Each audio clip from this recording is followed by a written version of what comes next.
Ladies and gentlemen, welcome back to the Pits Boxing Club.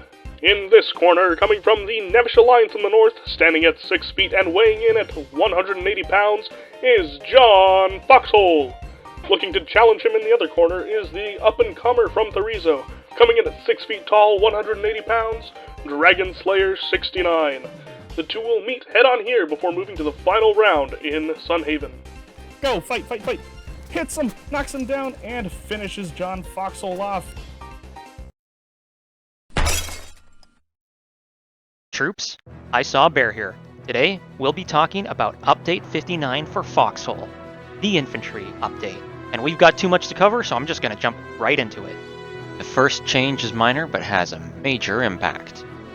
On the map screen in the top left corner, there is now a search bar, meaning you can search for any location in the game, whether it be a full region or a town.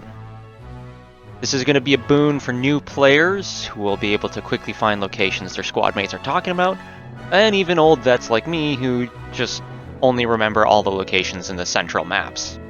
Another nice little note about this feature is that it doesn't care about the accents that certain towns have in their names. As long as you get the basic letters right, you'll be able to find them.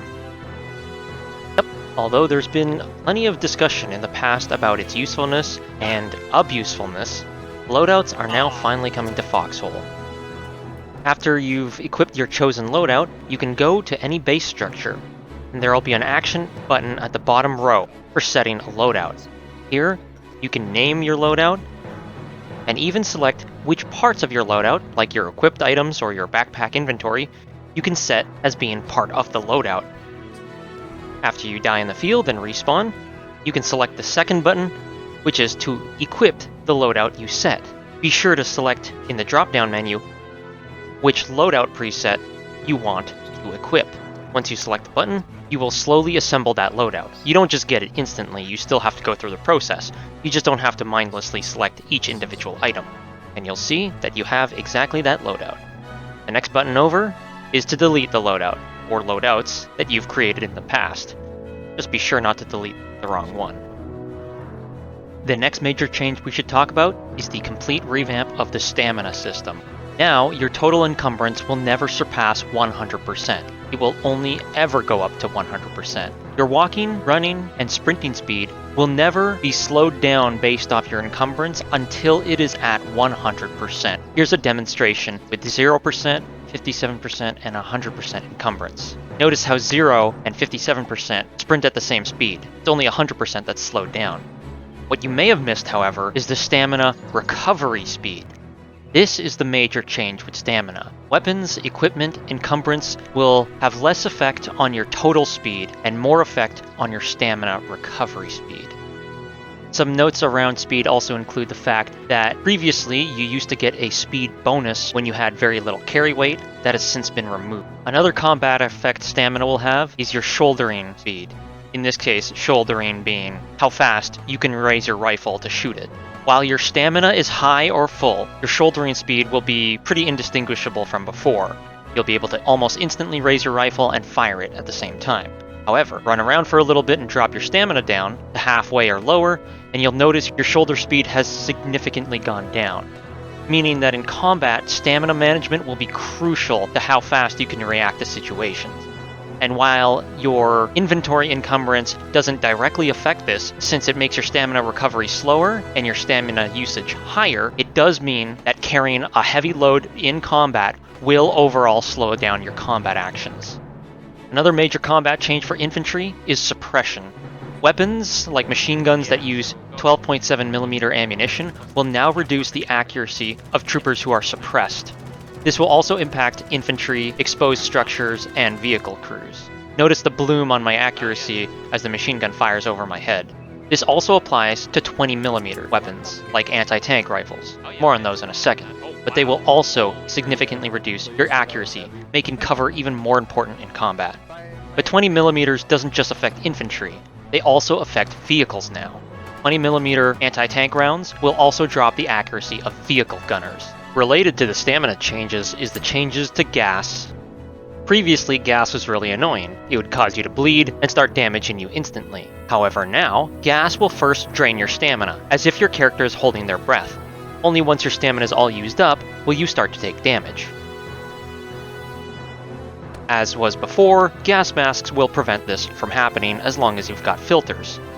Even though now they're lighter in your inventory, so they're easier to carry, your stamina regeneration will be reduced, as breathing through a gas mask is difficult at best. And to tie this all back, does anyone remember the 120mm gas shell? Lastly is the green ash shell.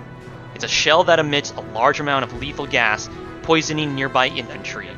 This affects a pretty large area, so you better have a lot of gas masks and a lot of filters on hand. Come on, devs. Don't think I don't see what you're doing. I can tell you're getting ready for a reintroduction at some point. A few other changes to some other grenades include: smoke grenades now last much longer, so they'll be far more useful. And infantry thrown frag grenades, such as the Bombastone or Harpa, have had their ranges slightly reduced.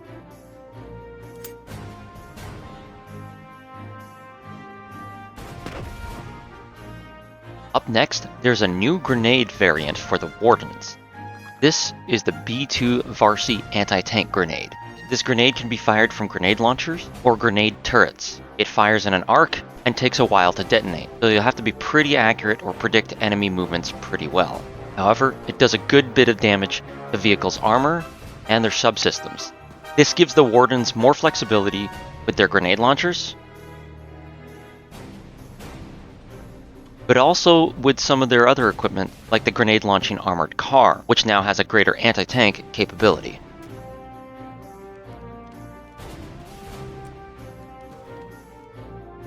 While we're speaking of grenades, a few other notes about grenades in general.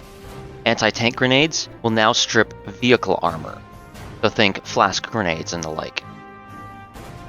Pulling the pin on a grenade and then being downed or dying no longer stops the grenade from exploding, so you will release it upon death, and that might affect your buddies next to you. So keep your spacing. And there's also been a water splash visual effect added for grenades. Up next, we've got a new lineup of anti-tank rifles. Both factions are getting 2 each. Starting with the Colonials, we've got the Dawn VE2. It fires in bursts and has a magazine capacity of 21 rounds. And it's set for medium range distances. Up next, we've got the Quick Hatch RT1 sniper rifle. Now it says it's a sniper rifle, but its caliber is 20mm, so that makes it an anti-tank rifle, though I'm sure infantry won't notice. It's a bolt-action rifle, so fires one shot at a time, and has a capacity of 6 rounds. And as the sniper connotation suggests, it is great at long ranges. For the Wardens, we have the Booker Greyhound Model 910. It fires in single shot, and its capacity is 14. This one is also good for medium ranges.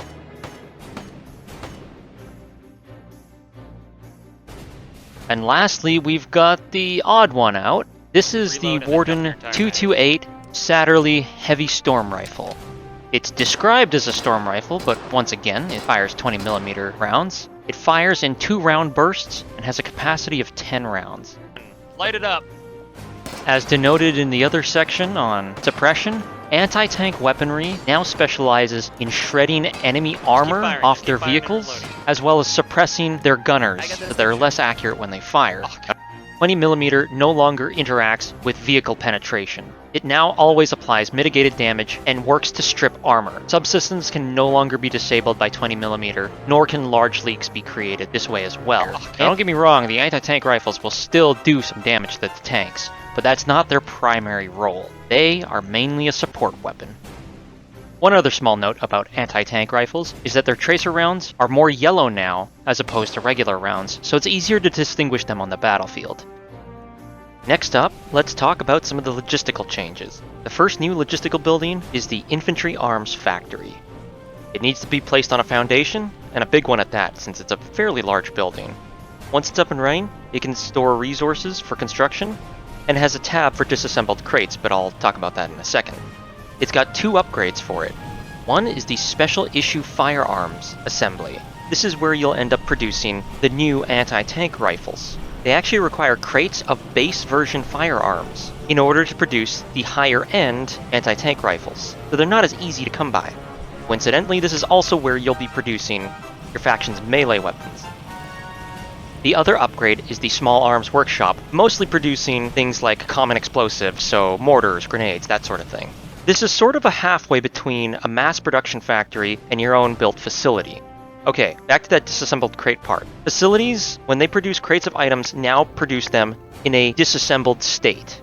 These disassembled crates cannot be directly submitted to frontline bases. They must first be submitted to a storage depot or seaport, and that removes their disassembled state. Once withdrawn from the seaport or the storage depot, then it can be used like a regular crate. A quality of life change for your seaport managers is that shipping containers now display in the selection context menu the color of the shipping container, so that way if multiple shipping containers are stacked up, you know which one you're trying to select. Another new facility building is the Crate Transfer Station. It's a facility mainly for storing crates of equipment manufactured at nearby factories. Basically, one place to coalesce all your manufactured crates of items, to then easily ship them out. And to complement that as well, we've got a new small gauge rail cart known as the BMS Stowheel, and it's pretty straightforward. It's a boxcar that can ship and transport just about any type of item. Lastly, for Logi players to take note, vehicles that hit 100% encumbrance are unable to tow trailers behind them. This means that driving through wet and muddy regions and getting your vehicle caked in mud will slow it down and potentially stop it if it's overloaded. You, Rady Weather! If you're thinking about slowing down my ride by adding mud and encumbrance to my vehicle, you can go to hell. That's right, you can go to hell. Stop by the Pressmore Car Wash and have some of our select handsome logistics larpers wash the mud off your car, tank, or other mobile war crime mechanism. If you're a big enough schmuck, you can pay extra to have us hose the mud off your uniform. I'm sorry! With a well-calibrated and totally not overkill fire engine. Stop by our car wash in Ulster Falls, unless you're a bitch. Warning, water used for automobile hygiene may or may not include piss from a bear. Do not use bear piss for personal hygiene. Do not use bear piss as eye drops. Only use bear piss to put out a human consumed by flame as a last resort. The Pressmore Car Wash will fucking stab you, but it's gonna be clean. Up next, vehicles. The Wardens and Colonials have a new tank each. For the Colonials, that is the 90 T-V Nemesis.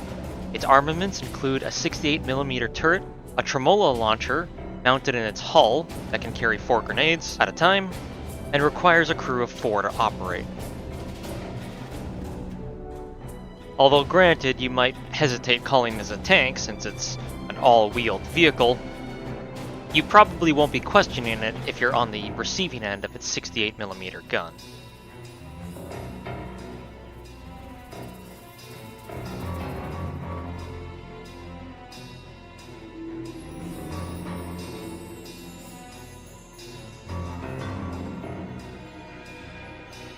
For the Wardens, they bring forth the Gallagher Brigand Mark I.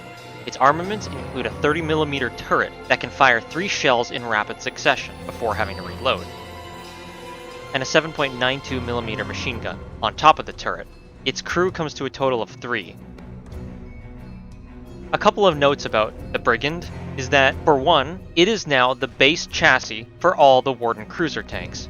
So the Outlaw, the Thornfall, and the Highwayman all are upgraded from this base Brigand tank. Secondly, the machine gunner seat at the top of the vehicle is solely a machine gunner. This seat cannot equip binoculars, so calling it a commander seat is a little bit off.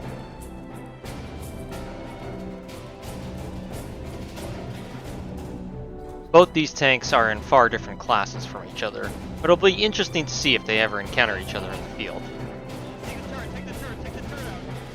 There's been a small change to stealth mechanics when hiding in bushes. If you're sat in a vehicle seat and enemy infantry begins firing at you, they will not become visible. However, for anyone in an open-top seat, or a commander seat, or just regular infantry on the ground, this is what it'll look like. Every time someone takes a shot at you, they will become visible for about a second. A small change, but it makes it easier to return fire. For the builders, you guys have some new considerations to deal with, but also some new tools to stop enemy advances. Let's start out with husks. Garrisons, even at tier 1, will now leave behind taller husks. If you're going to go with the old-fashioned, just pile as many defenses as dense a formation as possible, you might end up leaving behind a lot of cover for enemies to advance through. Note that this is only on garrison structures. Regular blank or close to blank bunker pieces will not have this effect, but tall garrisons will leave behind taller rubble as cover. This should force you to actually space out your defensive lines. It's best now to leave some spaces. In a sense, this gives you less to have to build, but again, if you build improperly, you could be giving your enemy an unintended advantage. Fair. That being said, we are now expanding our range of mines. This is a blast from the past. Most of you probably don't remember this, but Foxhole, once a long time ago, used to have anti-personnel mines. Well, those are returning in the form of the Crow's Foot Mine, available to both factions, will deliver a fatal payload, dropping someone to a critically wounded state. To be clear, regular, single mines can be defused with a wrench. However, there is now a new diggable defensive structure known as the Prepared Minefield. These minefields will stretch out a little bit, much like placing a sandbag. Once you dig these holes in the ground, then you have to load them up with mines. Note that prepared minefields can be outfitted with either anti-tank or anti-personnel mines. But here's the kicker. If mines are detonated or destroyed by enemy action, you can rebuild them simply by repairing the minefield with basic materials.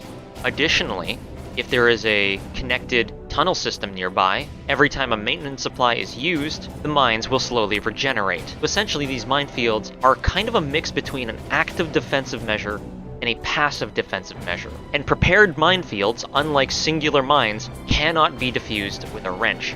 They will have to be blown up with artillery, or, in the case of infantry mines, run over with tanks to clear the way.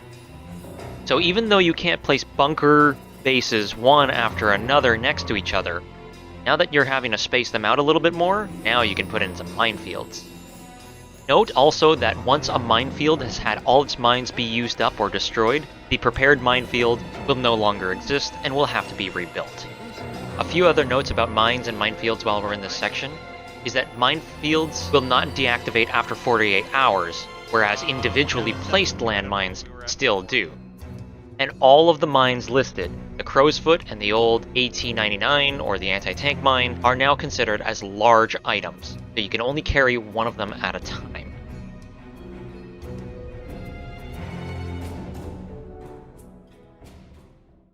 Let's switch things up for some shotguns. Both factions now have a unique shotgun. The Colonials get the KRF-1-750 Dragonfly. It is a 6-round tube magazine shotgun and acts as a primary weapon. It's got a longer range and a decent fire rate.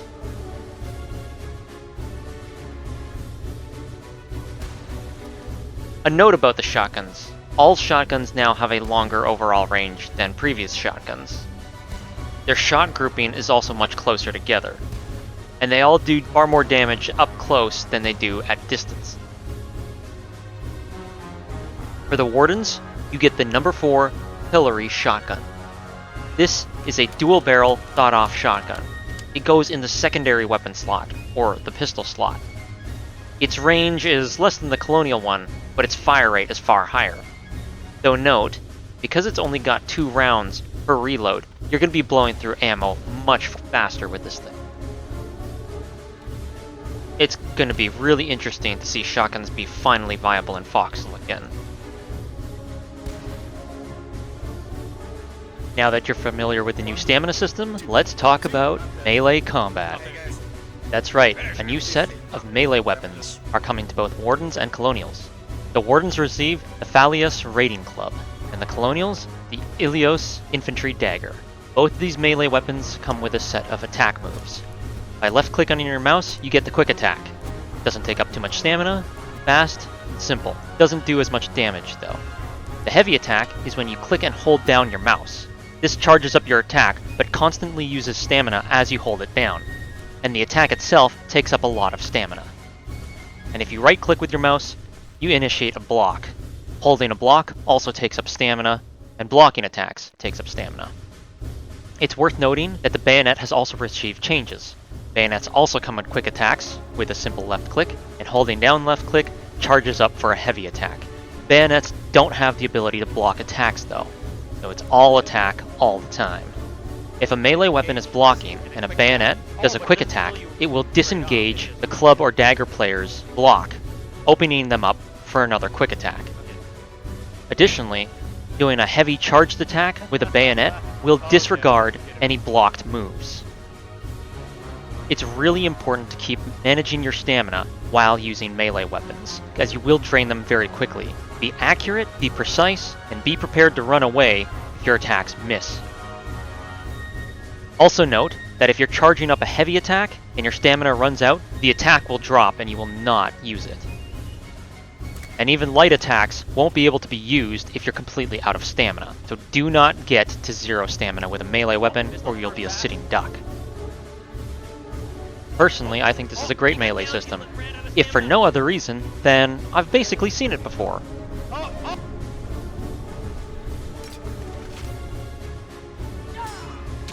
So, when do I get magic spells in Foxhole? We've been given some new mortar shells in the form of the Incendiary mortar shells. Available to both factions, will lightly damage structures and have a chance to set them on fire if impacting near them. Perfect. Just look for the flames. One more round, same spot, and then that's good enough for me. Medical gameplay has also seen a significant revamp. Now, you have access to the medical rooms for bunker pieces. These come at tiers 1, 2, and of course 3. Built the same way you'd build any other bunker upgrades. Functionally though, they're very different. You can now, as infantry, set your spawn point to be at a hospital or other medical facility. How this works is when you submit a patient to a hospital now. Note that patients submitted to a field hospital can also be withdrawn in case you want to transfer them to a different medical facility. More on that in a second. Once that patient is fully recovered, like the first icon in this example, you can either retrieve soldier supplies from that patient, or once you die, and if the patient is fully healed, you can choose to spawn at that hospital. Obviously, you'll receive more shirts if you retrieve the soldier supplies, but if you're, say, fighting on the front line and need to spawn immediately, or partisaning behind enemy lines with a hospital nearby, you can use that as a quick and forward spawn method. Of course, this applies to all medical facilities as well. The difference between them is that what you get in terms of supplies out of each medical facility depends on which one you go to. Bunker medical rooms can only store up to 4 patients and produce a moderate amount of supplies. A field hospital can store up to 6 patients and produce less soldier supplies overall. And city hospitals can store up to 49 patients and produce the most amount of medical supplies. Also worth noting that every medical building now has a stockpile for medical supplies in general. So given your situation and distance to the nearest city hospital, you might actually want to start transferring patients away from the front lines back to the rear lines to get more supplies or just to free up more space at the front. An additional note is that soldiers will enter the wounded state more often, as many actions and player states would previously result in the player instantly dying if lethally shot. Now, am I forgetting something? Oh yes, the new large rail car. This is the BMS Blood Tender. It is a faction-neutral rail car that specializes in medical services. Much like other hospital facilities, it has 35 beds for patients, a stockpile for medical supplies, the ability to set your spawn there, submit and retrieve patients, and also extract soldier supplies. But of course, being on rails, that means it is mobile. It's also got a deploy feature for when it's stationary, and a 12.7mm machine gun at the back for self-defense purposes. Someone in the comments, please remind me if self-defense weaponry on a medical vehicle is considered a war crime of any sort.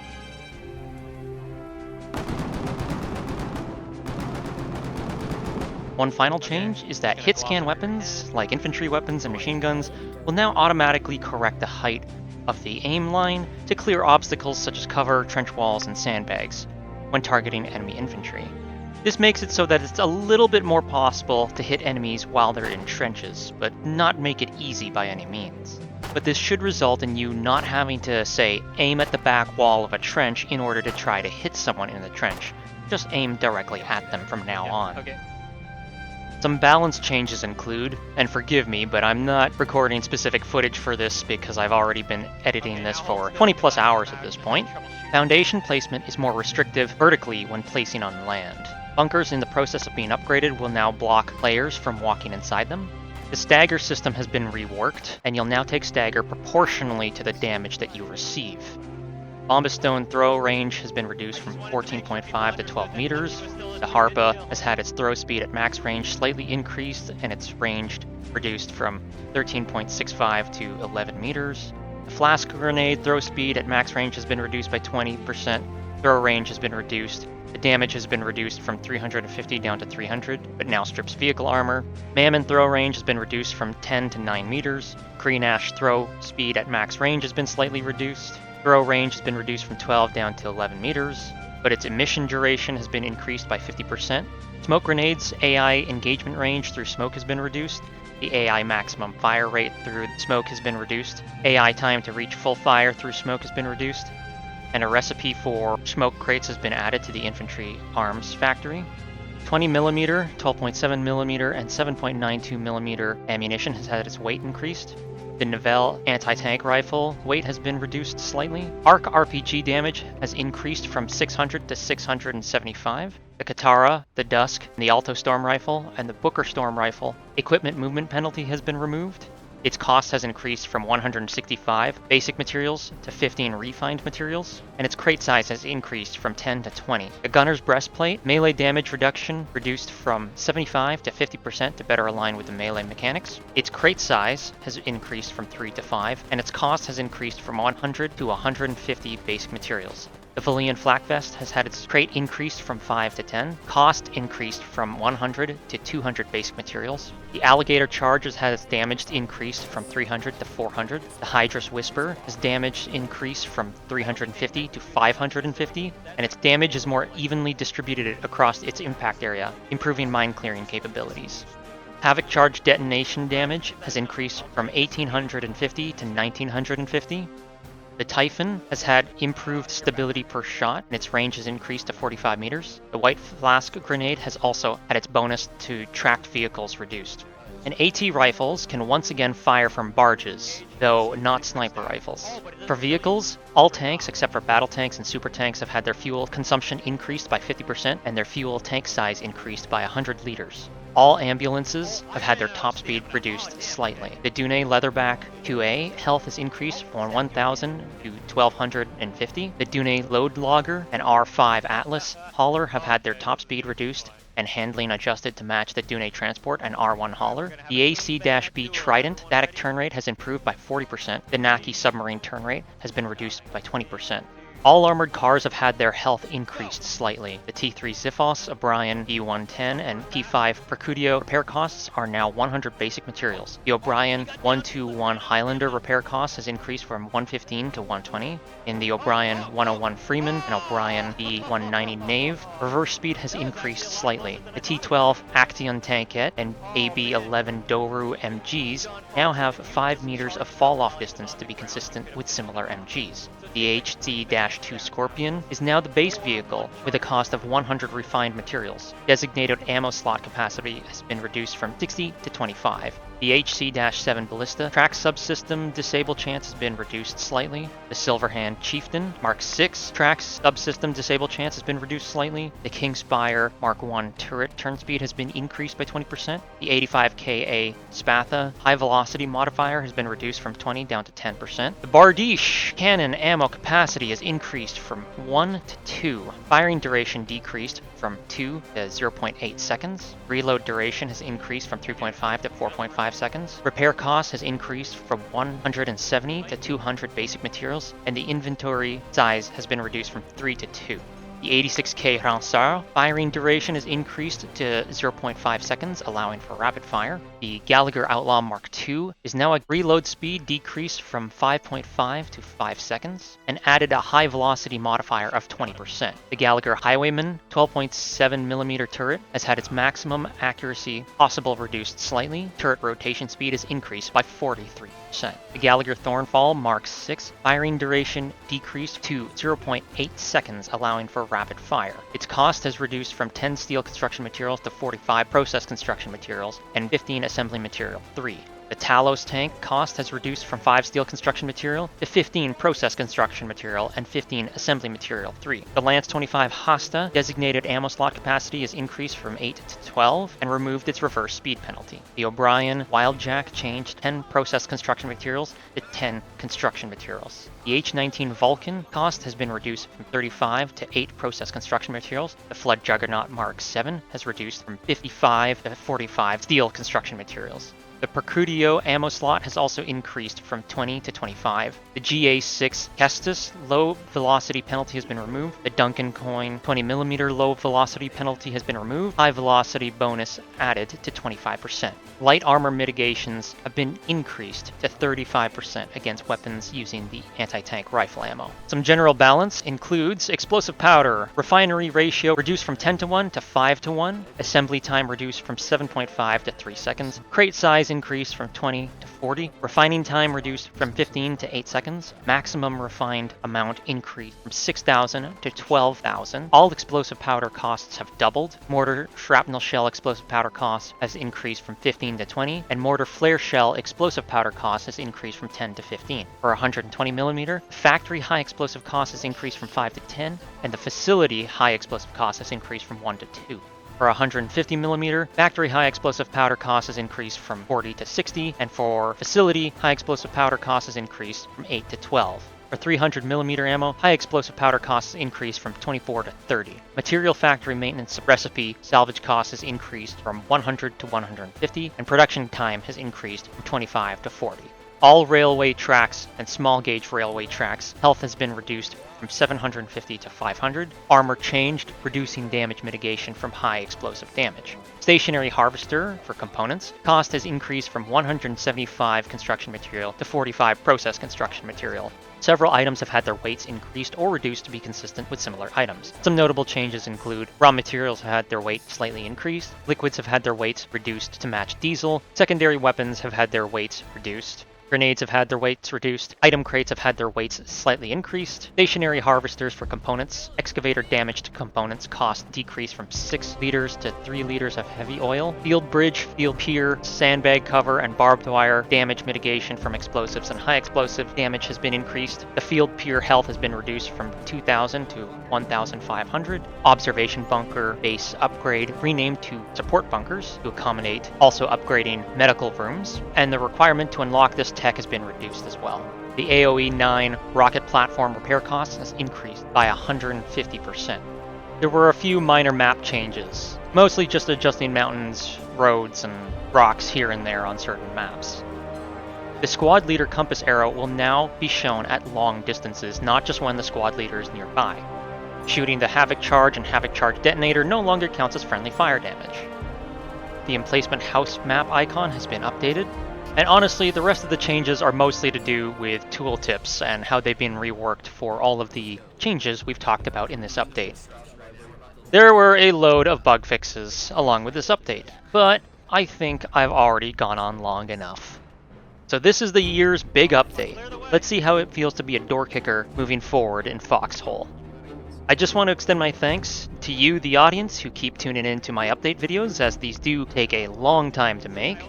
I also want to give a big shout out to Press Corps, who still continue to do some of the most lore-friendly and immersive content for any game I think I've ever seen anywhere on the internet, so be sure to go check them out. And a big thank you to everyone who helped me with the scenes, the testing, and the skits for this update video. I can't name you all here right now, but my greatest thanks to you all. As for the rest of you, reminder that right after this update video, I should be live on Twitch with a 12-hour sponsored stream playing the new update. And just another little friendly note is that I am now on Blue Sky, because the other place was crap. So, what do you think of this infantry update video? And what gear are you most excited to play around with? Let me know in the comments down below. And as always, good luck, keep your heads down, and stay in your foxholes. Bear out. Bear, what are you doing on that side, you traitor? You traitor! God damn it, Justin!